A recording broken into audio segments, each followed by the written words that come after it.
Avez-vous déjà imaginé être exclu du moment le plus important de la vie de la personne pour qui vous avez consacré votre propre vie? Cette question résonnait dans mon esprit alors que je fixais l'écran de mon ordinateur en ce matin d'hiver parisien. Mes doigts tremblants, marqués par le temps et le travail acharné, touchaient le moniteur comme s'ils pouvaient changer les mots qui brillaient devant moi. L'email était arrivé à 7h43 du matin. Une heure étrange trop tôt pour être désinvolte, trop tard pour avoir été envoyé la veille. Comme si ma fille s'était réveillée en y pensant, mais avait eu besoin de quelques heures pour rassembler son courage. Chère maman, commençait le texte, avec une formalité que nous n'utilisions jamais. En raison des restrictions d'espace dans le lieu que nous avons choisi et de la nature exclusive de l'événement, Jean-Philippe et moi souhaiterions que tu suives notre mariage via la diffusion en direct. Le lien est joint ci-dessous. Affectueusement, Laure. Affectueusement. Les mots semblaient être une gifle. Moi, Marie Dupont, 65 ans, infirmière à la retraite, je venais de transférer 20 000 € de mes économies de toute une vie sur le compte de ma fille Laure. De l'argent que j'avais économisé euro par euro durant des décennies de garde double dans les hôpitaux de Paris. Et maintenant, elle m'envoyait un lien pour assister à son mariage comme si j'étais une connaissance lointaine, une collègue de travail qui n'avait pas trouvé sa place sur la liste finale. J'ai regardé par la fenêtre de mon petit appartement dans le Marais, le quartier historique où j'ai élevé Laure seule. Dehors, Paris poursuivait sa routine. Les boulangeries ouvraient leurs portes, l'arôme du pain frais envahissait les rues étroites, les touristes commençaient leurs explorations matinales. Le monde continuait, indifférent au fait que le mien venait de s'effondrer. Je me suis levé lentement de ma chaise, mes articulations protestant résultat de décennies à porter des patients, à courir dans les couloirs d'hôpital, à dormir sur des chaises inconfortables pour économiser sur le billet de bus et garantir que l'or est le meilleur. J'ai marché jusqu'à la bibliothèque où je gardais nos photographies. Laure a 5 ans, quand son père nous a abandonnés, promettant de revenir et ne donnant plus jamais de nouvelles. Ses yeux effrayés, accrochés à mon tablier, demandant si c'était de sa faute si papa était parti. Laure a 12 ans, recevant le prix de meilleur élève de la classe, me regardant dans l'assistance avec un mélange de fierté et de gratitude. Laure a 18 ans, acceptée à la Sorbonne, sautant dans mes bras, promettant qu'un jour elle me donnerait une vie meilleure. Et puis Laure a 27 ans, quand elle a commencé à travailler dans le prestigieux magazine de mode Éclat, où elle a rencontré Jean-Philippe Mercier, héritier de l'une des plus grandes fortunes industrielles de France. C'est à partir de là que j'ai commencé à la perdre. D'abord, ce furent les visites qui devinrent plus rares. Puis les appels téléphoniques qui passèrent d'heure à minute. Les messages qui prenaient des jours à être répondus. Les déjeuners du dimanche qui ont été annulés 1, 2, 10 fois. Je suis occupée, maman. La vie ici est différente. Tu ne comprendrais pas. Et je ne comprenais vraiment pas. Je ne comprenais pas comment la petite fille qui pleurait dans mes bras quand elle était malade pouvait maintenant me traiter comme un inconvénient. Comment la jeune femme qui me présentait fièrement à ses professeurs semblait maintenant gênée quand nous nous rencontrions en public. Le téléphone a sonné, interrompant mes pensées. C'était Isabelle, mon amie depuis 40 ans, la seule personne qui était restée à mes côtés depuis que j'avais commencé à travailler à l'hôpital Saint-Louis. Alors, Marie? Tu as déjà décidé quelle robe tu vas porter pour le grand jour? Je pensais qu'on pourrait aller faire du shopping ensemble, peut-être trouver quelque chose de bleu qui irait avec tes yeux. Ma gorge s'est asséchée. Je n'aurai pas besoin de robe, Isabelle. Comment ça? Le mariage n'est pas dans 3 semaines? Je n'ai pas été invitée. Les mots sont sortis comme des pierres de ma bouche. Je vais regarder par Internet. Laure m'a envoyé un lien. Le silence à l'autre bout de la ligne était si intense que j'ai cru un moment que la communication avait été coupée. Marie, ça ne peut pas être vrai. Tu es sa mère. Il semble que ce ne soit pas aussi important que les amis influents du fiancé ou les collègues du magazine. J'ai essayé de paraître indifférente, mais ma voix affaiblit sur le dernier mot. C'est inadmissible. Tu dois la confronter, exiger le respect. J'ai soupiré, sentant le poids de décennies de sacrifices sur mes épaules. Et si elle dit simplement non? Et si je perds le peu qu'il me reste d'elle? Marie, tu l'as déjà perdue si elle te traite comme ça. Les mots d'Isabelle ont résonné dans mon esprit tout au long de la journée. J'ai essayé d'appeler Laure 3 fois, mais je n'ai eu que la messagerie vocale. J'ai envoyé des messages qui ont été vus, mais pas répondus. Le rejet silencieux faisait plus mal que n'importe quelle réponse cinglante. Cette nuit-là, je n'ai pas pu dormir. Je me suis retournée dans le lit que j'avais acheté d'occasion pour pouvoir payer les cours de piano de Laure. Le même piano qui maintenant prenait la poussière dans le coin du salon, intouché depuis des années. À 3 heures du matin, je me suis levée et suis allée dans ma petite cuisine. J'ai préparé une tisane à la camomille, rituel que je faisais toujours quand Laure avait des cauchemars. Pendant que l'eau bouillait, mon regard s'est posé sur l'aimant de réfrigérateur qu'elle m'avait offert avec son premier salaire, une petite tour Eiffel avec les mots « Pour la meilleure maman de Paris ». C'est alors que j'ai remarqué quelque chose que j'avais ignoré dans l'email. Le pied de page contenait des informations sur la société responsable de la diffusion, Event Live Paris, spécialiste des diffusions d'événements de luxe. Il y avait une adresse dans le 8e arrondissement. Une idée a commencé à se former dans mon esprit. Une idée folle, risquée, potentiellement destructrice. Mais quand vous êtes une mère de 65 ans qui vient d'être exclue du mariage de sa fille, vous découvrez que vous avez moins à perdre que vous ne l'imaginez. Le lendemain, après une nuit pratiquement sans sommeil, j'ai fait quelque chose que je n'avais jamais fait de toute ma vie de travail discipliné. J'ai appelé le centre communautaire où je donnais des cours de premiers secours 2 fois par semaine et j'ai dit que j'étais malade. À la place, j'ai mis ma meilleure tenue, un ensemble bleu marine que je gardais pour les occasions spéciales, et j'ai pris le métro jusqu'à l'adresse d'Event Live Paris.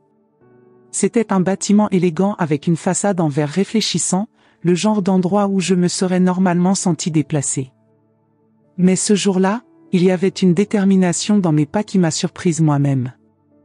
À la réception, une jeune femme au rouge à lèvres écarlates et aux cheveux parfaitement coiffés m'a regardé avec une indifférence polie. « En quoi puis-je vous aider, madame ? J'aimerais parler au responsable des diffusions de mariage. Avez-vous rendez-vous ? Non, mais dites-lui que c'est à propos du mariage Mercier-Dupont. » Le nom Mercier a fait son effet. Quelques minutes plus tard, j'ai été conduite dans une salle où un homme d'âge moyen en costume impeccable m'a accueilli avec un sourire commercial. « Madame Dupont, je présume ? Je suis Philippe Leroux, directeur des événements spéciaux.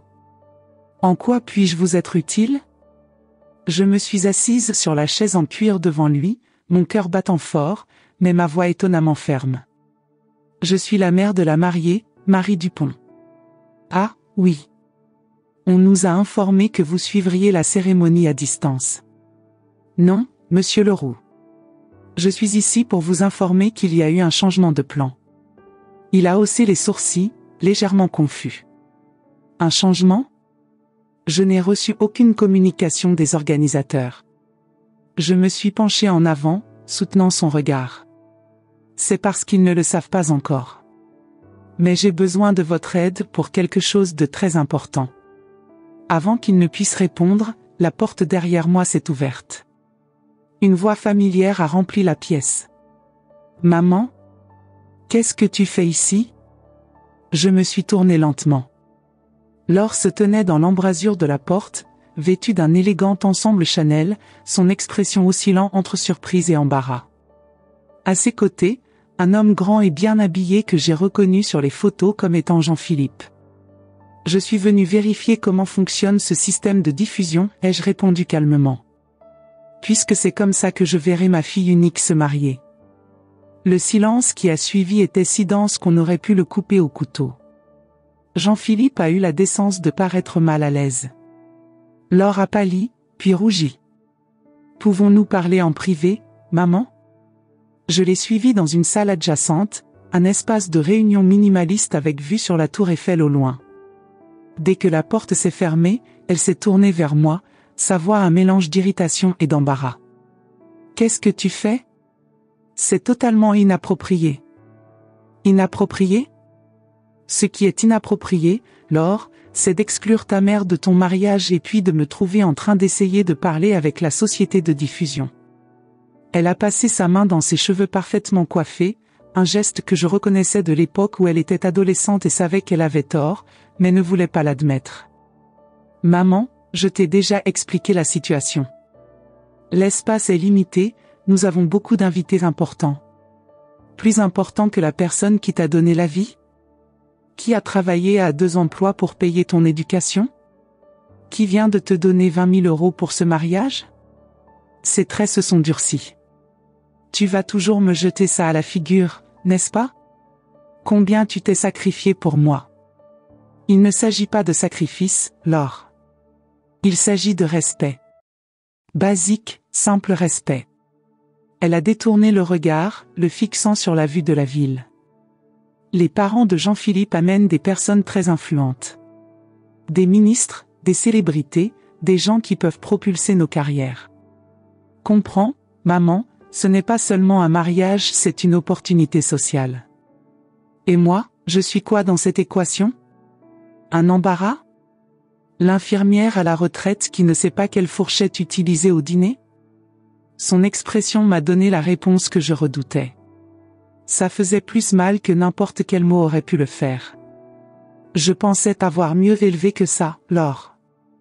Elle a croisé les bras, adoptant une posture défensive. Tu ne comprends pas comment fonctionne ce monde. Non, peut-être que je ne comprends pas. Mais je comprends la loyauté, la gratitude, la décence. Des choses qui apparemment n'ont pas d'importance dans ton nouveau cercle social. Jean-Philippe est entré dans la pièce à ce moment-là, son regard alternant entre nous deux. Tout va bien ici ? Laure a forcé un sourire. Oui, chérie. Maman s'apprêtait à partir.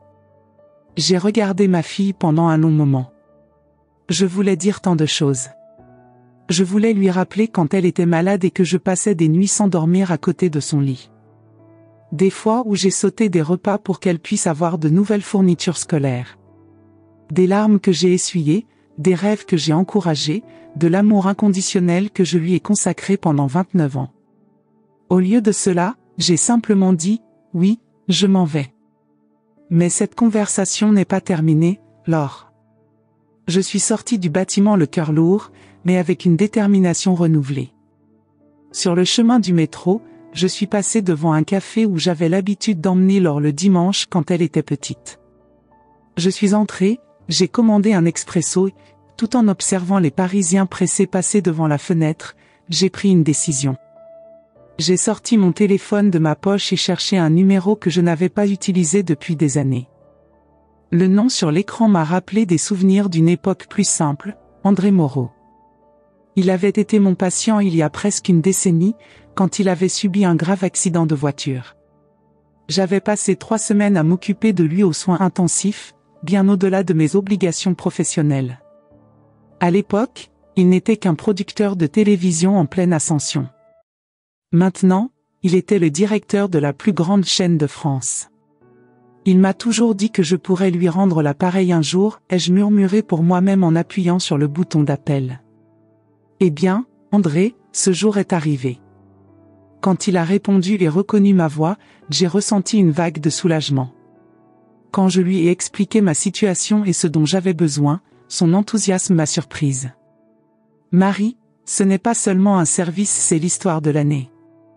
Une mère exclue du mariage de sa fille, transformant la situation avec une intervention télévisée ? Paris va adorer. Je ne veux pas humilier ma fille, André.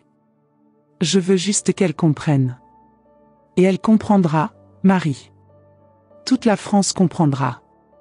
Ce soir-là, en rentrant chez moi, j'ai trouvé un colis à ma porte. C'était une boîte élégante avec le logo du magasin d'électronique le plus cher de Paris. À l'intérieur, une tablette dernier cri avec une carte, pour que tu puisses regarder avec qualité. Laure et Jean-Philippe. J'ai posé la tablette sur la table de la cuisine sans la sortir de sa boîte. Elle ne serait pas nécessaire. Le plan était déjà en mouvement. Dans 3 semaines, le jour du mariage, je ne serais pas en train de regarder, je participerais, d'une manière que personne n'oublierait jamais. J'ai regardé une fois de plus la photo de leur enfant sur mon étagère. Ses yeux innocents, son sourire confiant. Quelque part entre cette petite fille et la femme que j'avais rencontrée aujourd'hui, quelque chose s'était perdu.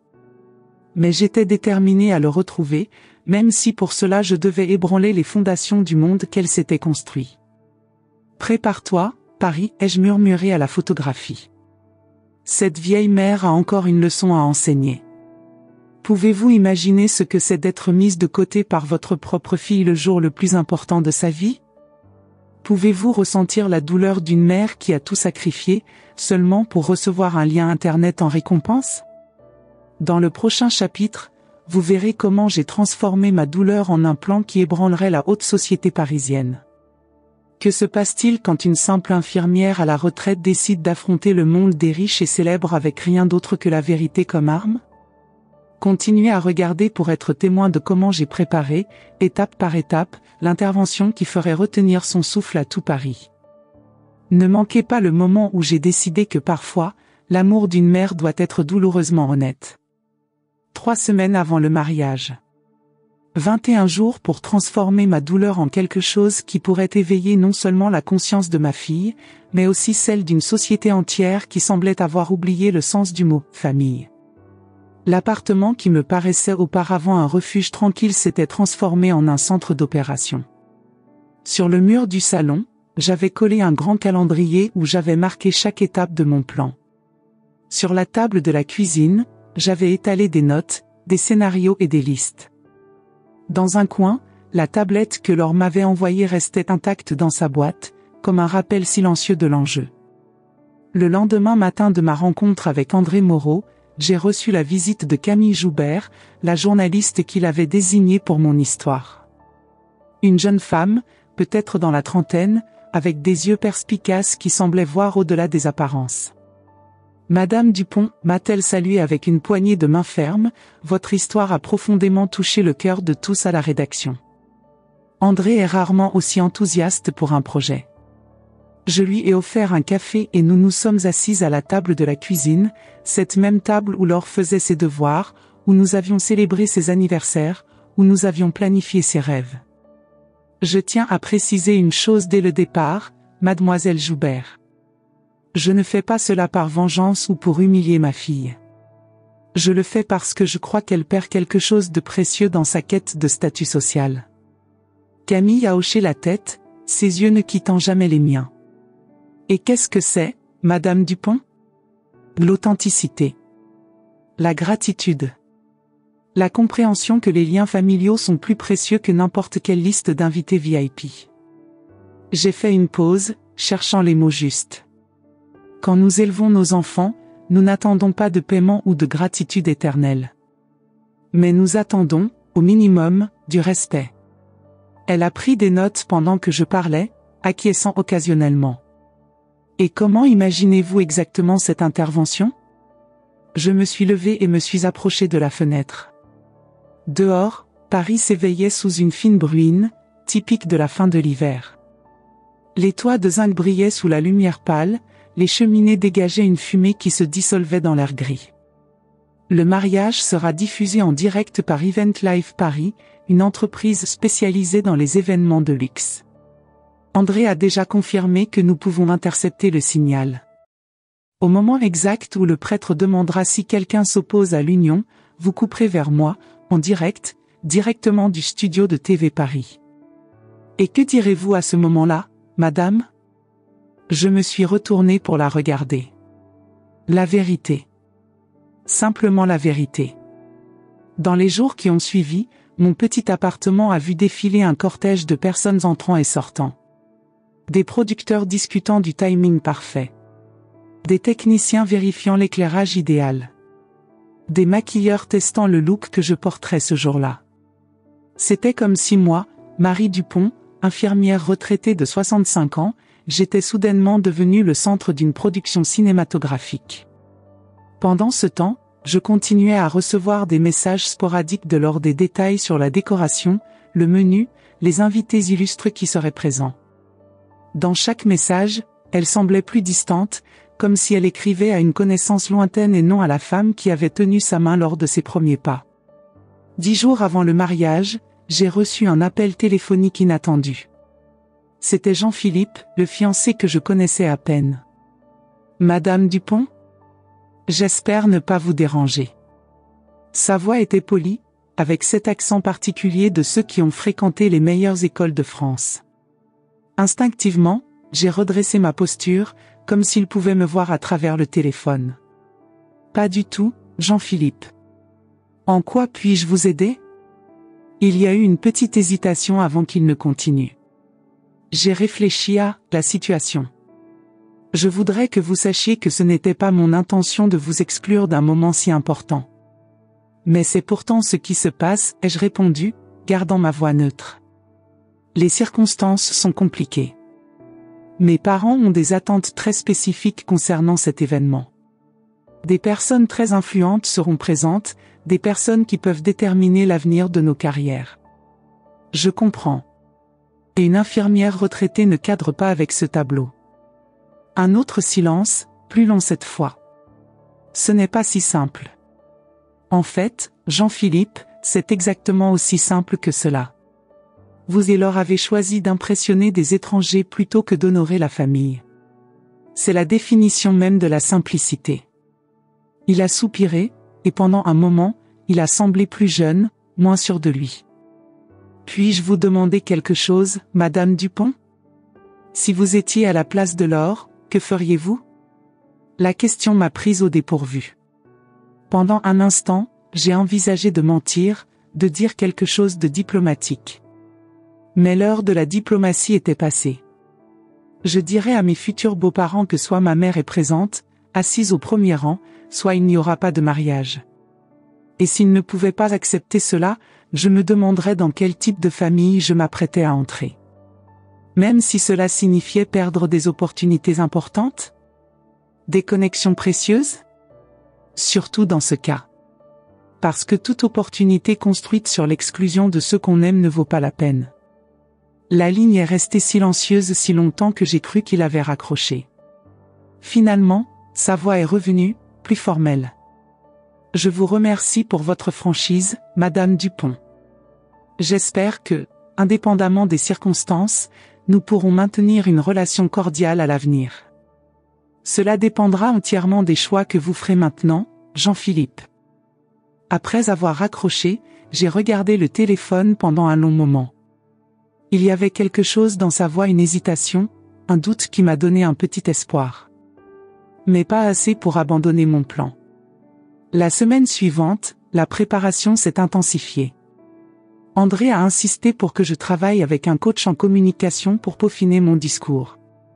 3 minutes, Marie. C'est tout ce que nous aurons avant que les avocats d'Event Live n'interviennent. 3 minutes pour toucher le cœur de la France. Nous avons répété des dizaines de fois. Chaque mot, chaque intonation, chaque pause a été soigneusement calibrée pour un impact émotionnel maximal sans paraître manipulateur ou mélodramatique. Je ne voulais pas être perçue comme une mère vindicative, mais comme une femme qui se battait pour quelque chose de plus grand qu'elle-même. 5 jours avant le mariage, j'ai reçu un autre appel de Laure. Maman, j'envoie un chauffeur te chercher le jour J. Il t'emmènera dans un hôtel 5 étoiles où nous avons aménagé une salle privée pour que tu puisses assister à la cérémonie tout confort. Mon cœur s'est serré. Une partie de moi voulait abandonner tout le plan à ce moment-là, accepter ce prix de consolation réconfortant, éviter la confrontation imminente. Ce serait certainement plus facile. Moins douloureux pour toutes les personnes impliquées.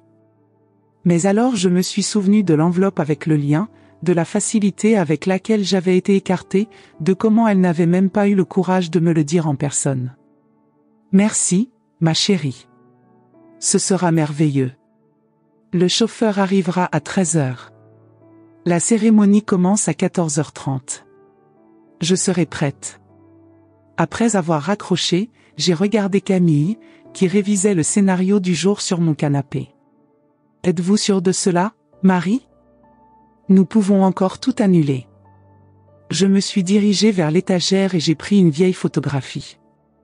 Laure a 7 ans, déguisée en infirmière pour le carnaval de l'école. Elle avait insisté pour s'habiller comme moi, son héroïne. Ses yeux brillaient d'admiration et d'amour inconditionnel. J'en suis sûre. Parfois, il faut briser quelque chose pour le réparer correctement. La veille du mariage, je n'ai pas pu dormir. Assise dans la cuisine à 3 heures du matin, j'ai bu un thé en regardant de vieux albums photos. Chaque image était un coup de poignard au cœur. Laure soufflant les bougies d'anniversaire.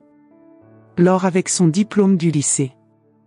Laure à son premier jour à la Sorbonne, rayonnante de fierté et d'espoir. Quand le soleil a commencé à se lever sur les toits de Paris, j'étais déjà éveillée depuis des heures, me préparant non seulement pour la journée à venir, mais pour toutes les conséquences qu'elle pourrait entraîner. J'ai pris mon téléphone et envoyé un dernier message à Laure. Quoi qu'il arrive demain, sache que je t'ai toujours aimé et que je t'aimerai toujours. Ta mère.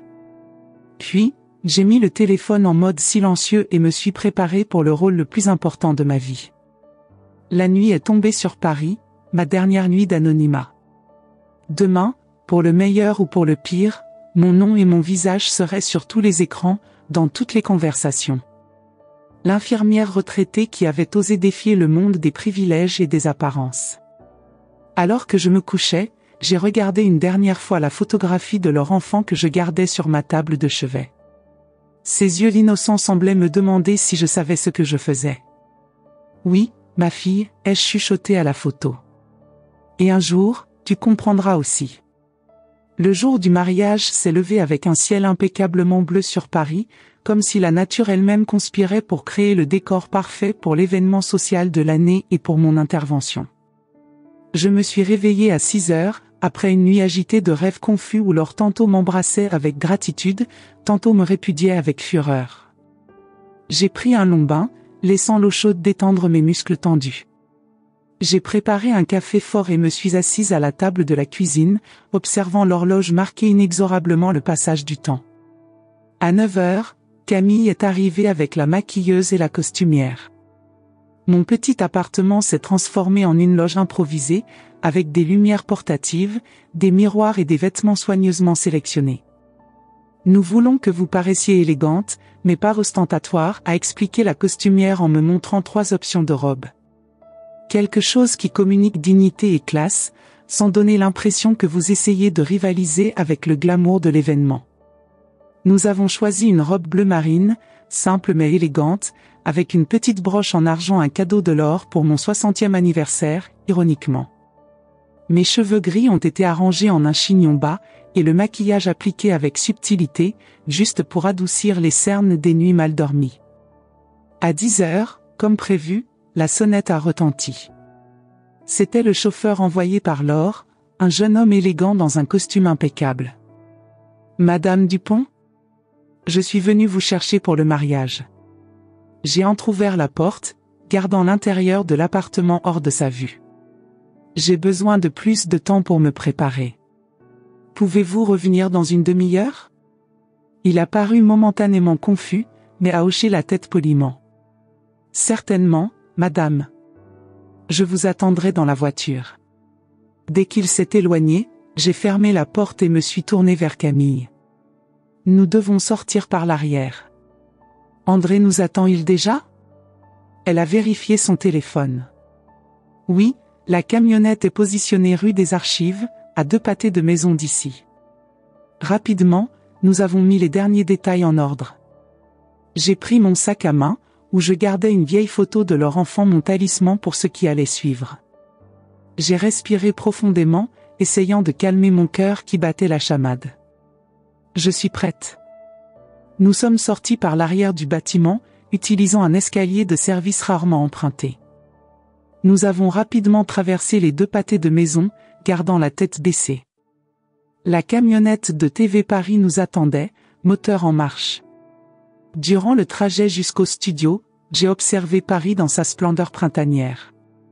Les bords de Seine remplis de touristes, les cafés avec leurs tables sur les trottoirs, les Parisiens profitant de cette journée ensoleillée. Des vies normales, sans le drame que j'étais sur le point de créer. « Êtes-vous nerveuse ?» a demandé Camille, remarquant mon regard perdu dans le paysage. Étrangement, non. Je ressens plutôt de la détermination. Comme lorsque vous savez qu'un patient a besoin d'un traitement douloureux, mais nécessaire. Au studio, j'ai été accueilli par André et une équipe de production anxieuse.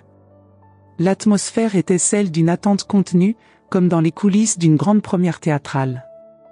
Les techniciens couraient d'un côté à l'autre, ajustant les équipements, vérifiant les connexions, testant les microphones. Au centre de tout cela, un plateau simple avait été préparé, une chaise élégante contre un fond bleu ciel, discret mais digne. André, maintenant un homme d'âge mûr avec des cheveux grisonnants aux tempes, s'est approché avec une étreinte chaleureuse. « Marie, ça fait si longtemps. Vous êtes magnifique. » Menteur charmant comme toujours, ai-je répondu avec un sourire tendu. Heureusement que j'ai sauvé votre vie dans cette unité de soins intensifs. Il a ri, mais ses yeux sont restés sérieux. À ce propos, je veux que vous sachiez que ce n'est pas seulement un service personnel. Votre histoire touche à quelque chose d'important, quelque chose que la France a besoin d'entendre. Un assistant s'est approché, interrompant notre moment. Monsieur Moreau, nous avons obtenu l'accès à la diffusion des vents live. Nous pouvons pirater le signal au moment exact. André a acquiescé, satisfait. Excellent. Marie, revoyons le plan une dernière fois. Il m'a conduite dans une salle de réunion adjacente, où un moniteur montrait l'église de Saint-Germain-des-Prés, qui commençait déjà à se remplir d'invités élégamment vêtus. La diffusion officielle commence à 14 h. Laure devrait arriver à l'église vers 14h30. Nos informateurs confirment que le moment où le prêtre demandera si quelqu'un s'oppose à l'union est prévu pour 14h47, environ. Nous intercepterons le signal exactement à cet instant. Camille a ajusté mon microphone-cravate, discrètement caché sous la broche en argent. Souvenez-vous, Marie, 3 minutes. Faites compter chaque seconde. Pendant que nous nous préparions, j'observais sur le moniteur les invités arrivant à l'église. J'ai reconnu des politiciens, des acteurs, des créateurs de mode célèbres, des visages que je ne voyais que dans les magazines et les journaux télévisés, maintenant réunis pour le mariage de ma fille. J'ai ressenti une pointe de tristesse en pensant que leur valorisait davantage la présence de ces illustres étrangers que la mienne. À 14h15, la tension dans le studio a augmenté. Un assistant est arrivé en courant. Le marié vient d'arriver. La mariée doit être en route. André m'a conduite sur le plateau. Je me suis assise sur la chaise, tandis que la maquilleuse faisait les dernières retouches. Une lumière douce a été ajustée pour éclairer mon visage sans créer d'ombre dure. Son, a demandé André. Parfait, a répondu le technicien après un test rapide. Connexion avec la diffusion? Sécurisée et prête. André s'est agenouillé à côté de moi, tenant mes mains. Marie, dans quelques minutes, vous serez en direct devant des milliers de personnes. Je sais que nous avons beaucoup répété, mais je veux que vous sachiez que vous pouvez parler avec votre cœur. La sincérité sera votre plus grande force. J'ai acquiescé, sentant un étrange calme m'envahir. C'était comme durant mes années d'infirmière, quand j'entrais dans une situation d'urgence, le temps semblait ralentir, l'esprit devenait clair, les mouvements précis. Sur le moniteur, la caméra a montré Jean-Philippe attendant à l'hôtel, élégant dans son smoking, ajustant nerveusement sa cravate toutes les quelques secondes.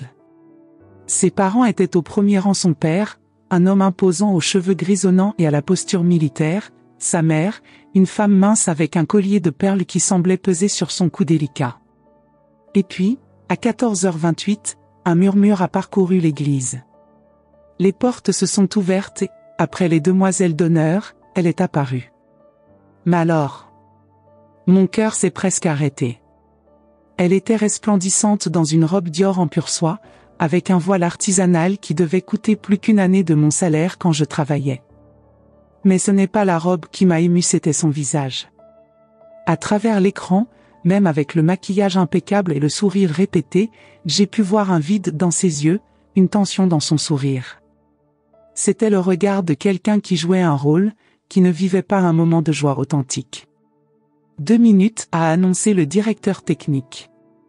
La cérémonie a avancé avec la pompe attendue. La chorale a chanté, les vœux ont été échangés, les alliances présentées. Et puis, le moment est arrivé. Si quelqu'un connaît un empêchement à cette union, qu'il parle maintenant ou se taise à jamais, a dit le prêtre, avec la solennité que la phrase rituelle exigeait.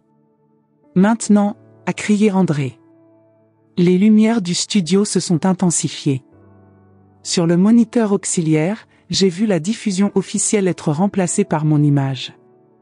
Moi, Marie Dupont, j'étais soudain sur tous les appareils qui diffusaient le mariage, y compris les écrans géants installés dans l'église et dans la salle de réception où la fête aurait lieu plus tard. Le studio est tombé dans un silence sépulcral. C'était comme si le temps lui-même s'était figé. J'ai respiré profondément et j'ai regardé directement la caméra, imaginant que je regardais dans les yeux de ma fille. Bonjour, France. Je m'appelle Marie Dupont. Je suis infirmière à la retraite et la mère de la mariée que vous venez de voir. Mère qui a élevé Laure seule depuis l'âge de 5 ans, quand son père nous a abandonnés. Mère qui a travaillé à 2 emplois pour payer ses études à la Sorbonne. Mère qui a contribué avec ses économies de toute une vie à ce mariage. Ma voix était étonnamment calme, presque sereine. Et je suis aussi la mère qui a reçu ceci. J'ai montré la carte avec le lien de diffusion. Une invitation à regarder le mariage de ma fille unique par Internet, parce que, apparemment, je ne suis pas assez importante pour être présente. Sur le moniteur à côté, j'ai pu voir le chaos s'installer dans l'église. Laure les mains sur le visage, oscillant entre choc et mortification. Jean-Philippe paralysé, bouche bée. Les invités échangeant des regards confus, certains sortant déjà leur téléphone pour enregistrer ce moment historique. Je ne suis pas ici pour gâcher cette journée, ai-je continué. Je suis ici pour poser une question à la France et à ma fille. À quel moment avons-nous décidé que le statut social vaut plus que la famille? À quel moment avons-nous permis que les apparences deviennent plus importantes que l'amour véritable? Des larmes ont commencé à couler sur mon visage, mais j'ai gardé ma contenance, ma voix ferme. Laure, ma fille, te souviens-tu quand tu avais 10 ans et que tu as eu une forte fièvre pendant 3 jours? Te rappelles-tu comment je n'ai pas quitté ton chevet une seule minute, même en devant aller travailler le lendemain sans avoir dormi?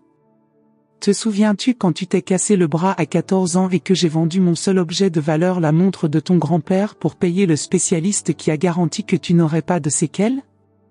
Sur le moniteur, j'ai vu Laure pleurer maintenant, son corps tremblant visiblement sous sa robe de mariée. Je ne mentionne pas cela pour exiger de la gratitude. L'amour d'une mère ne tient pas de comptabilité. Je le mentionne parce que ce sont ces moments qui définissent une famille, pas les dîners élégants, pas les connexions sociales, pas les photos parfaites pour les réseaux sociaux. J'ai fait une pause, permettant à mes paroles de résonner. Je ne demande pas une gratitude éternelle. Je demande simplement du respect. Le respect d'être reconnu comme ta mère, pas seulement quand tu as besoin d'argent pour ton mariage de rêve, mais aussi quand vient le moment de me présenter à ton nouveau monde. J'ai regardé directement la caméra, sentant que maintenant je ne parlais pas seulement à Laure, mais à toute une génération. À tous les enfants qui regardent, vos parents ne sont pas parfaits. Nous commettons des erreurs, nous avons nos défauts. Mais la plupart d'entre nous donneraient leur vie pour vous sans hésiter. Ne nous jetez pas quand nous ne sommes plus commodes. Ne nous transformez pas en lien Internet quand notre présence physique ne correspond pas à votre esthétique désirée. Mon temps touchait à sa fin. Je pouvais voir André faisant signe qu'il ne restait que 30 secondes. Laure, je t'aime encore plus que tout au monde. Et c'est pourquoi je ne pouvais pas permettre que tu deviennes quelqu'un qui traite les gens comme des objets jetables. Quelqu'un qui confond luxe et valeur. J'ai respiré profondément pour mes dernières paroles. Je souhaite sincèrement que toi et Jean-Philippe soyez heureux. J'espère seulement que vous construirez ce bonheur sur des fondations véritables: respect, gratitude et compréhension, que les liens familiaux sont bien plus précieux que n'importe quelle liste d'invités VIP. La diffusion est revenue à l'église, où un silence assourdissant s'était installé. Laure était immobile, des larmes tachant son maquillage parfait. Jean-Philippe semblait perdu, regardant alternativement sa fiancée et le prêtre, qui ne savait manifestement pas comment procéder. Dans la salle de contrôle, l'équipe a explosé en applaudissements contenus. « Vous avez été incroyable, Marie », s'est exclamée Camille, m'embrassant avec des larmes aux yeux. Mais je ne ressentais ni triomphe ni satisfaction, juste une fatigue profonde et une pointe de regret. Ce qui était fait était fait. J'avais jeté la pierre dans l'eau, maintenant je devais faire face aux vagues. Que se passe-t-il maintenant ? Ai-je demandé à André, qui observait attentivement les moniteurs. Maintenant, nous attendons. La balle est dans leur camp. Nous sommes tous restés silencieux, observant la scène dans l'église. Les invités chuchotaient entre eux, certains semblant sincèrement émus, d'autres clairement scandalisés. Le prêtre essayait de reprendre le contrôle de la situation, mais son malaise était visible. Et puis, quelque chose d'inattendu s'est produit.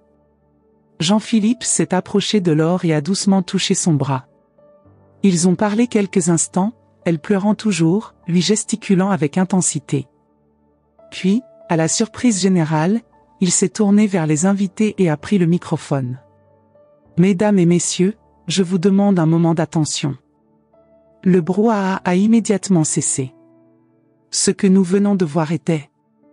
Il a hésité, cherchant les mots justes, un moment de vérité inhabituel dans nos vies sociales soigneusement orchestrées. La mère de ma fiancée, une femme que je n'ai jamais eu le privilège de connaître adéquatement, vient de nous rappeler ce qui compte vraiment. Il y a eu des murmures d'étonnement. Ce n'était pas ce que quiconque attendait. Je dois vous confesser quelque chose à tous. Quand Laure a suggéré que sa mère assiste à notre mariage par Internet, je ne l'ai pas découragée. En fait, préoccupée par la liste des invités, par les apparences, par ce que penseraient les personnes importantes, j'ai soutenu l'idée. C'était une terrible erreur, dont j'ai profondément honte. J'ai regardé le moniteur, n'en croyant pas mes oreilles. Jean-Philippe, l'héritier industriel que j'avais jugé superficiel et snob, assumait publiquement sa responsabilité. « Alors, si vous me le permettez, a-t-il continué, j'aimerais faire une correction. Cette cérémonie est temporairement suspendue. » Le choc était audible. Même le prêtre semblait stupéfait. « Non, nous n'annulons pas le mariage », a rapidement clarifié Jean-Philippe. « Nous le reportons simplement d'environ 1 heure. Le temps nécessaire pour que notre chauffeur aille chercher Madame Marie Dupont et l'amène à la place qui est la sienne de droit, au premier rang de ce mariage. » Dans le studio, tous les regards se sont tournés vers moi. Mon cœur battait si fort que j'ai craint qu'il ne soit audible par le microphone encore attaché à ma robe. « Marie ?» André me regardait, la question silencieuse dans ses yeux. Avant que je puisse répondre, mon téléphone a vibré. Un message de Laure. « Maman, s'il te plaît. Viens. J'ai besoin de toi ici. » J'ai montré le message à André, qui a immédiatement compris la gravité du moment. « Conduisez-la à l'église, maintenant », a-t-il ordonné au chauffeur. Et gardez les caméras qui tournent, cela vient de devenir encore plus grand que ce que nous avions imaginé. Pendant que je me préparais à partir, Camille m'a aidé à retoucher le maquillage effacé par les larmes. « Êtes-vous prête pour le 2e acte, Marie ?» a-t-elle demandé avec un sourire encourageant. J'ai regardé la photo de leur enfant que j'avais apporté avec moi, maintenant posée sur la table près du plateau. « J'étais prête depuis 29 ans, ai-je répondu, glissant la photo dans mon sac et me dirigeant vers la porte, prête pour ce qui allait suivre. Le trajet du studio jusqu'à l'église de Saint-Germain-des-Prés m'a semblé durer une éternité. Paris défilait en flou par la fenêtre de la voiture, des gens marchant insouciamment dans les rues, ignorant le drame qui se déroulait dans ma vie. Le chauffeur avait reçu l'instruction d'utiliser la sirène pour se frayer un chemin dans la circulation parisienne, une concession spéciale qu'André avait obtenue grâce à ses contacts à la mairie. Arrivé dans 5 minutes, a informé le chauffeur, manœuvrant habilement dans le trafic. Mon cœur battait si fort que je pouvais le sentir dans ma gorge. Que allais-je trouver? De la colère? De l'humiliation? Une fille qui ne me regarderait plus jamais dans les yeux? Ou y aurait-il une chance, aussi infime soit-elle, de véritable réconciliation? Dans le rétroviseur, J'ai vu la voiture de TV Paris nous suivre, sans doute avec Camille et une équipe prête à capturer ce qui allait se passer ensuite. Une partie de moi voulait demander de l'intimité pour ce moment, mais une autre partie comprenait la valeur symbolique que notre histoire avait acquise ces dernières heures. Quand nous sommes arrivés à l'église, j'ai immédiatement remarqué la foule qui s'était formée à l'extérieur. Pas seulement des invités, mais des passants ordinaires, des touristes, des Parisiens qui avaient assisté au drame sur leur téléphone portable et voulaient maintenant voir le dénouement en direct. Quelqu'un a reconnu la voiture et a pointé du doigt, déclenchant un brouhaha qui s'est rapidement propagé dans la foule. Elle est arrivée. La mère de la mariée est ici. Le chauffeur s'est arrêté directement devant les marches de l'église. Un agent de sécurité est venu ouvrir ma portière, me tendant la main pour m'aider à sortir. J'ai hésité un moment, sentant le poids des regards, le murmure croissant, les téléphones pointés dans ma direction. « Madame Dupont » a-t-il dit respectueusement, « ils vous attendent à l'intérieur. » J'ai marché lentement jusqu'à l'entrée, sentant mes jambes lourdes, comme si chaque pas exigeait un effort monumental. Les regards me suivaient, certains hostiles, d'autres curieusement solidaires, la plupart simplement fascinés par le spectacle humain qui se déroulait devant eux. Aux portes de l'église, j'ai été accueilli par un homme grand et distingué que j'ai reconnu sur les photos comme étant le père de Jean-Philippe. « Madame Dupont » a-t-il dit avec une formalité presque militaire, « je suis Bernard Mercier. Je vous prie de m'excuser pour le malentendu. Veuillez me suivre. » Son ton était poli, mais ses yeux révélaient un conflit interne, l'irritation d'un homme habitué à contrôler toutes les situations, maintenant forcé de s'adapter à des circonstances imprévues. Il m'a conduite par le couloir latéral de l'église, évitant l'entrée principale. Je pouvais entendre le brouhaha des invités, l'orchestre jouant doucement, la tension palpable dans l'air. Mon épouse et moi, a-t-il dit à voix basse pendant que nous marchions, venons d'une génération avec des valeurs différentes. Où l'image publique et les connexions sociales sont fondamentales. Peut-être avons-nous influencé notre fils plus que nous n'aurions dû. Je l'ai regardé, surprise par cet aveu inattendu. Monsieur Mercier, je ne suis pas venu ici pour juger vos valeurs ou créer des divisions dans la famille que ma fille est sur le point d'intégrer. Je suis venu simplement pour occuper la place qui est la mienne de droit, celle de mère de la mariée. Il a acquiescé gravement. Et c'est juste qu'il en soit ainsi. Quand nous sommes arrivés à une petite antichambre, il a ouvert la porte et m'a fait signe d'entrer. Elle vous attend. Mon cœur s'est arrêté un instant quand j'ai vu Laure.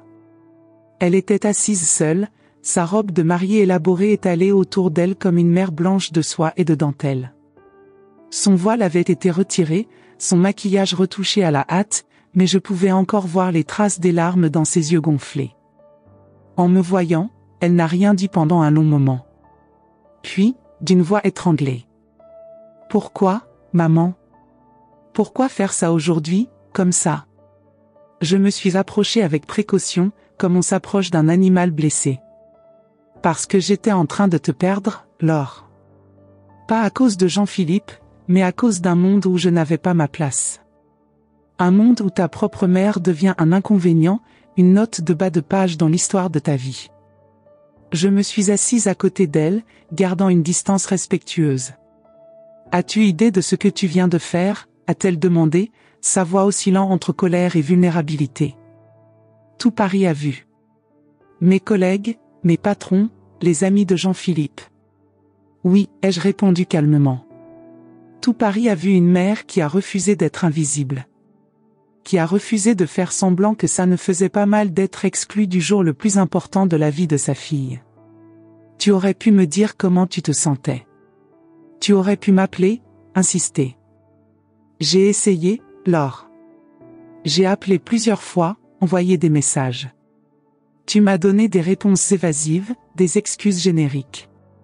Et chaque fois que j'essayais d'en parler, tu changeais de sujet ou disais que tu étais occupé. Elle a baissé les yeux, une admission silencieuse que j'avais raison. Je ne voulais pas te blesser, a-t-elle finalement murmuré. Au début, c'était juste une question d'espace. Puis Jean-Philippe a suggéré qu'il serait préférable que tu ne sois pas là parce que... Elle a hésité. Parce que je ne cadrais pas avec les autres invités, ai-je complété. Une infirmière retraitée parmi des ministres et des célébrités. Elle a acquiescé, honteuse. Et j'ai laissé cela se produire. J'ai laissé qu'on me convainque que c'était mieux ainsi. Chaque jour, il devenait plus difficile de revenir en arrière. Un silence pesant s'est installé entre nous, rempli de vérités non dites et de blessures ouvertes. Tu sais ce qui est ironique, a-t-elle finalement continué. Quand je t'ai vu à l'écran, parlant de nos souvenirs ensemble, des sacrifices que tu as faits pour moi, j'ai réalisé que je ne me souvenais pas de la dernière fois où j'avais été vraiment heureuse. Et ce n'était certainement pas en planifiant ce mariage avec des gens que je connais à peine, essayant d'impressionner des personnes qui, au fond, ne se soucient pas de moi. Ces paroles ont ouvert une petite brèche d'espoir dans mon cœur. Que veux-tu faire maintenant, Laure ? La décision t'appartient. Elle a regardé la porte fermée, au-delà de laquelle des dizaines d'invités attendaient, puis de nouveau vers moi. Ses yeux, si semblables aux miens, étaient maintenant clairs et déterminés. Je veux épouser Jean-Philippe, a-t-elle dit fermement. Je l'aime vraiment. Mais je veux me marier de la bonne façon. Avec les bonnes personnes. À ce moment, la porte s'est ouverte et Jean-Philippe est entré, semblant avoir entendu notre conversation. Vêtu de son élégant smoking, il paraissait plus humain maintenant, moins l'héritier distant et plus un jeune homme nerveux le jour de son mariage. Il s'est agenouillé devant Laure, prenant ses mains dans les siennes. « Sais-tu ce que j'ai pensé quand j'ai vu ta mère sur cet écran ?» a-t-il demandé doucement. J'ai pensé, c'est ainsi que je veux que mon épouse m'aime dans 30 ans avec cette même intensité, ce même courage, cette même honnêteté brutale quand c'est nécessaire. Et j'ai réalisé que j'avais commis une terrible erreur en suggérant qu'elle ne devrait pas être ici. Il s'est tourné vers moi, tendant la main. Madame Dupont, je vous présente mes sincères excuses pour la souffrance que j'ai causée. Permettez-moi de réparer cela aujourd'hui même. J'ai hésité un moment, évaluant sa sincérité. Puis j'ai accepté sa main tendue. Vous pouvez m'appeler Marie. Après tout, dans quelques minutes, nous serons de la même famille. Le sourire qui a illuminé son visage semblait sincère, libéré de la sophistication étudiée que j'avais vue sur ses photos. Marie, a-t-il répété, comme s'il testait le son. Voudriez-vous nous donner une seconde chance ? Permettre que nous fassions de ce jour ce qu'il aurait toujours dû être ? J'ai regardé ma fille, qui observait notre échange avec des larmes silencieuses coulant sur son visage. Qu'avez-vous en tête ? Ce qui s'est passé ensuite a semblé surréaliste. Jean-Philippe s'est levé et a ouvert la porte, s'adressant aux invités qui attendaient anxieusement dans le salon adjacent à la nef principale de l'église. Mesdames et messieurs, il y a eu un changement de plan. Le mariage continuera, mais pas avant que nous fassions quelques ajustements importants. Il a fait un signe, et un assistant a apporté une chaise ornée, la plaçant au premier rang, tout près de l'autel. Voici la place d'honneur pour Madame Marie Dupont, mère de la mariée et, à partir d'aujourd'hui, ma seconde mère. Un murmure a parcouru l'assemblée, mais, à ma surprise, beaucoup d'invités ont hoché la tête en signe d'approbation. Une dame âgée, que j'ai découvert plus tard être la grand-mère de Jean-Philippe, a été la première à applaudir. J'ai toujours dit que ce mariage manquait de quelque chose, a-t-elle déclaré assez fort pour que plusieurs l'entendent. Maintenant je comprends quoi. Laure s'est levée, a ajusté sa robe et a pris ma main. Maman, me conduirais-tu jusqu'à l'hôtel ? Comme cela aurait dû être depuis le début ? Les larmes que j'ai versées à ce moment-là n'étaient plus de douleur, mais d'un bonheur que je ne croyais plus possible. Tandis que nous nous préparions à rentrer dans l'église, Laure a murmuré. Merci de ne pas avoir renoncé à moi, même quand j'avais presque renoncé à nous. La cérémonie qui a suivi était différente de celle initialement prévue. Plus simple à certains égards, plus profonde à d'autres. Quand j'ai conduit ma fille dans l'allée centrale, j'ai senti les regards sur nous non plus réprobateurs, mais émus. L'histoire s'était déjà répandue au-delà des murs de l'église, et, à ce moment-là, nous n'étions pas seulement mère et fille, mais un symbole de quelque chose que beaucoup avaient oublié dans leur vie frénétique et superficielle. En arrivant à l'hôtel, Laure a demandé un moment, à la surprise de tous, a pris le microphone des mains du prêtre. Avant de poursuivre, je voudrais faire une déclaration. Aujourd'hui, j'ai failli commettre l'erreur de construire mon bonheur sur une fondation fausse. J'ai presque sacrifié l'amour le plus pur et inconditionnel que j'ai jamais reçu au nom des apparences et du statut. Ma mère a eu le courage de me montrer cela de la manière la plus dramatique possible et je lui en suis éternellement reconnaissante. Elle m'a regardé, ses yeux brillants d'une sincérité que je n'avais pas vue depuis des années. Maman, tu m'as enseigné aujourd'hui la leçon la plus importante de ma vie, que le véritable luxe ne réside pas dans les choses que nous possédons ou les personnes influentes que nous connaissons, mais dans les liens authentiques que nous construisons et préservons. Je promets de ne jamais l'oublier. Le mariage s'est poursuivi, plus émouvant et vrai que n'importe quel événement social ne pourrait l'être. Quand Laure et Jean-Philippe ont été déclarés mari et femme, les applaudissements qui ont suivi semblaient célébrer non seulement leur union, mais une sorte d'éveil collectif. Au dîner qui a suivi, dans l'un des hôtels les plus luxueux de Paris, j'ai été placé à la table principale, entre Laure et la grand-mère de Jean-Philippe, une femme étonnamment directe pour quelqu'un de sa position sociale. J'ai tout regardé à la télévision, m'a-t-elle confié pendant que les serveurs versaient le champagne. J'étais dans mon appartement, me préparant à venir. Quand j'ai vu votre visage à l'écran, j'ai failli renverser ma coupe. Mais ensuite, quand j'ai entendu vos paroles, eh bien, je dois dire que vous avez fait ce que beaucoup d'entre nous auraient aimé faire en diverses occasions. Dire la vérité, quelles qu'en soient les conséquences. J'ai souri, touché par sa sincérité. Ce n'est pas toujours le choix le plus facile. Mais c'est souvent le bon choix, a-t-elle répondu, levant sa coupe dans un toast silencieux. Dans les jours qui ont suivi, notre histoire a dominé les manchettes parisiennes. La mère de la mariée qui a conquis la France, une leçon d'amour en plein hôtel, le mariage qui a commencé 2 fois.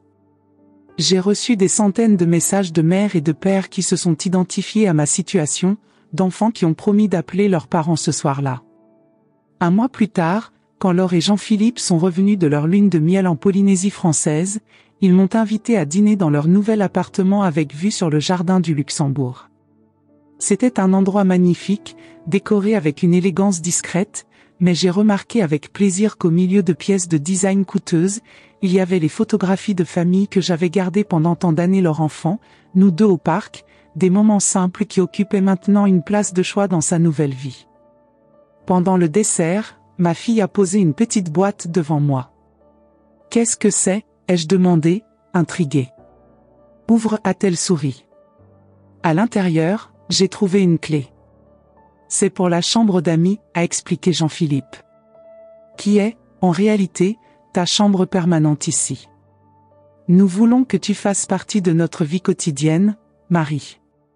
De nos décisions, de nos joies et de nos peines. » Laure a pris ma main. « Et il y a autre chose dont nous voulons que tu fasses partie. » Elle a placé ma main sur son ventre encore plat. « Grand-mère. » L'émotion qui m'a envahi à ce moment-là était indescriptible. Pas seulement pour la nouvelle du petit enfant à venir, mais pour la compréhension que mon acte désespéré avait porté des fruits au-delà de ce que j'aurais jamais pu imaginer. Non seulement j'avais retrouvé ma fille, mais j'avais gagné un fils, bientôt, un petit enfant. Plus important encore, j'avais peut-être aidé d'autres familles à ne pas en arriver au point où nous en étions arrivés. Je ne veux pas que tu penses que nous faisons cela par culpabilité ou obligation, a ajouté Laure, lisant l'hésitation dans mes yeux. Nous le faisons parce que nous avons réalisé le vide que nous avons créé en t'éloignant de nos vies.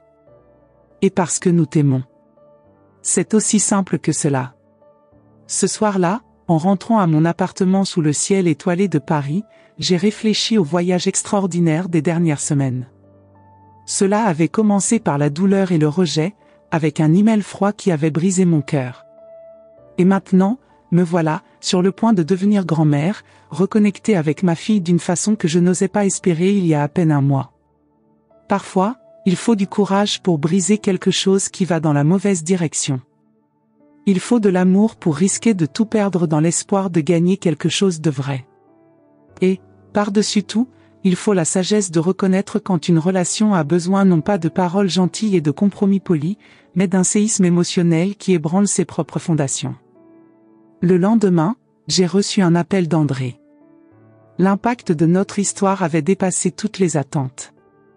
Nous étions le sujet le plus commenté dans toute la France, avec des débats sur la famille, les valeurs et la société moderne se déroulant sur toutes les chaînes. « Marie, vous êtes devenue un symbole », a-t-il dit, contenant à peine son enthousiasme. « Nous recevons des invitations pour que vous donniez des interviews, participiez à des débats, et même des propositions de livres. »« André, je n'ai pas fait cela pour devenir célèbre », ai-je répondu, mal à l'aise avec cette idée. « Je sais, Marie. Mais votre histoire a touché un nerf exposé dans notre société. Les gens ont faim d'authenticité, de connexion véritable dans un monde de plus en plus superficiel et numérique. Vous pourriez aider de nombreuses familles par votre exemple. » Après quelques hésitations, j'ai accepté de donner quelques interviews sélectionnées.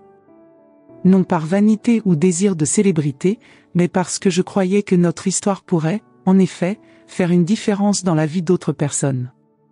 Dans l'une de ces interviews, pour une importante émission matinale, la présentatrice m'a demandé si je regrettais la manière dramatique dont j'avais agi. « Je regrette d'en être arrivé à ce point », ai-je répondu honnêtement. « Je regrette de ne pas avoir remarqué plus tôt les signes que je perdais ma fille au profit d'un monde d'apparence. Mais je ne regrette pas de m'être battu pour elle, même de façon aussi publique. Parfois, un cri d'amour doit être assez fort pour traverser les murs que nous construisons autour de nous. » Les semaines se sont transformées en mois. Laure et Jean-Philippe m'incluaient dans leur projet avec un naturel qui guérissait d'anciennes blessures. Les dîners du dimanche sont devenus une tradition. J'ai accompagné Laure aux consultations prénatales, nous avons choisi ensemble la layette du bébé, j'ai redécoré la chambre qui serait celle de mon petit-fils. Et quelque chose d'inattendu s'est produit. Jean-Philippe et moi avons développé une relation de respect mutuel qui s'est progressivement transformée en une véritable affection. J'ai découvert en lui non pas le snob superficiel que j'avais imaginé, mais un jeune homme intelligent et sensible qui, tout comme Laure, s'était laissé piéger par les apparences et le statut. « Vous savez, Marie, m'a-t-il confié lors d'un dîner, alors que Laure se reposait, déjà au 8e mois de grossesse, ce jour-là à l'église, quand vous êtes apparu à l'écran, c'était comme si quelqu'un avait déchiré un rideau dont j'ignorais même la présence devant mes yeux. J'ai vu clairement ce que nous faisions, le vide que nous construisions autour de nous. Parfois, nous avons besoin d'un choc pour voir l'évidence, ai-je répondu, serrant sa main avec affection. Quand mon petit-fils est né, par une aube pluvieuse de novembre, j'ai été la première personne que Laure a demandé à voir après l'accouchement. Je suis entrée dans la chambre de l'hôpital exclusif où elle reposait, épuisée mais radieuse. « Maman », a-t-elle murmuré, tenant un petit paquet dans ses bras, « voici ton petit-fils, Bernard-Marie Mercier-Dupont. » Quand j'ai pris ce petit être dans mes bras, sentant sa chaleur, son poids, sa vie pulsante, j'ai pleuré sans honte. Bernard, en hommage au père de Jean-Philippe. Marie, en hommage à moi. Mercier-Dupont, unissant nos familles, nos passés, nos futurs. Il a vos yeux, a dit Jean-Philippe, à mes côtés. Les mêmes yeux que j'ai vus sur cet écran, pleins d'amour et de détermination. 3 ans se sont écoulés depuis ce jour. La vie a trouvé son rythme, différent de ce que j'aurais pu imaginer, mais profondément satisfaisant.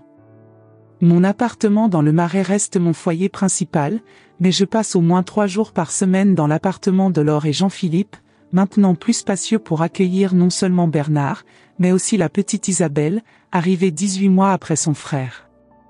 Notre histoire est devenue une sorte de légende urbaine parisienne, racontée et réinterprétée de diverses façons. Il y a même eu une pièce de théâtre basée sur notre expérience, où une actrice consacrée a interprété mon rôle avec une intensité qui m'a fait rougir d'embarras. Mais la véritable transformation s'est produite dans les petites choses du quotidien. Dans la façon dont Laure parle maintenant ouvertement de notre histoire, sans honte ni gêne. Dans la manière dont Jean-Philippe insiste pour me présenter comme « ma mère » et non pas simplement « la mère de Laure » lors d'événements sociaux. Dans le naturel avec lequel je fréquente des environnements qui me paraissaient autrefois intimidants. Lors d'une récente soirée de gala, où j'ai accompagné Laure et Jean-Philippe, j'ai rencontré sa mère, Hélène Mercier, une femme qui avait initialement maintenu une distance polie avec moi. Vous savez, m'a-t-elle dit dans un moment de franchise inattendue, au début, je vous voyais comme une intruse. Quelqu'un qui avait perturbé notre monde soigneusement organisé. Et maintenant, ai-je demandé, sans ressentiment. Maintenant, je vous vois comme quelqu'un qui a eu le courage que je n'ai jamais eu. De dire la vérité, même quand c'est inconfortable. De faire passer l'amour avant les apparences. Elle a hésité, regardant Bernard qui courait parmi les invités, charmant tout le monde avec son sourire. Et pour cela, je vous suis éternellement reconnaissante. Vous n'avez pas seulement sauvé votre relation avec Laure, vous avez aidé à sauver notre famille aussi.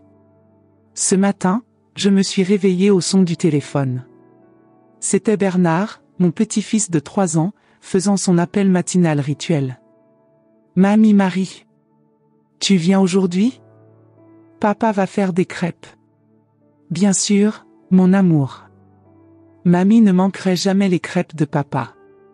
En raccrochant, j'ai regardé la photographie sur ma table de chevet, une nouvelle, prise au baptême d'Isabelle. Nous y sommes tous réunis, Laure et Jean-Philippe, les 2 bébés, ses parents, moi, quelques amis proches. Une famille élargie, imparfaite, mais authentique.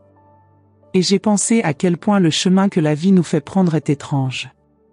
Comment un moment de profonde douleur peut être la graine d'un bonheur que nous n'aurions jamais imaginé possible.